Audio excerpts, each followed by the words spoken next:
On this episode, we begin a series looking at how local governments go about getting a budget to maintain their water-sensitive urban design assets.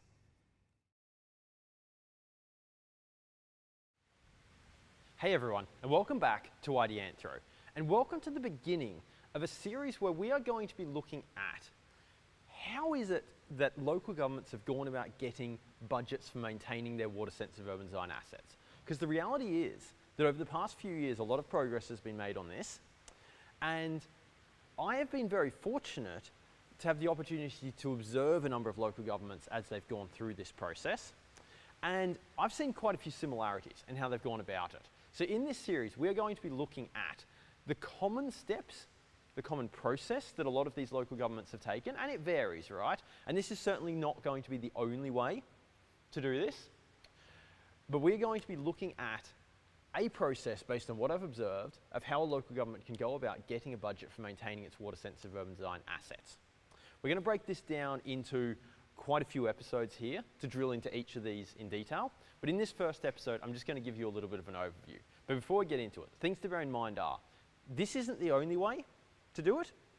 There can be multiple ways. It is simply a way that I have observed. Number two, what I'm going to explain here is not meant to replace or be better than the asset management processes identified in documents such as the International Infrastructure Management Manual, which is a very well used and renowned document in this space. What this process is a way for a local government to go from water-sensitive urban design assets are new, we are not looking after them, to, hey, we have a budget and we're looking after them. There's a whole world of asset management that then can happen after that to refine and perfect how we do this stuff. This process is about how we get from nothing to something minimal and functional, and then we can take it from there. So, what are the steps here? Well, this is how we've looked at it. Number one, you need to know what assets you have.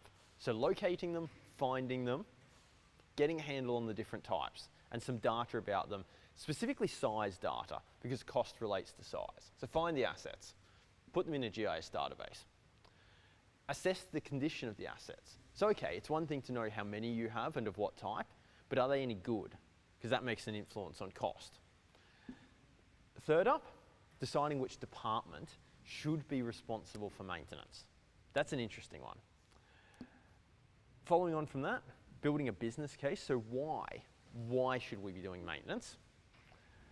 A little bit of a sidestep here. This decision doesn't necessarily have to come in this order. By the way, this is meant to be in order. I should have put some arrows between each of these. Broadly speaking, this is in order from one to later. Contractors or in-house crews. So when it comes to doing the works, you actually need to figure out, do you want to do this with in-house staff or do you want to go external to do the works? That decision needs to be made at some point.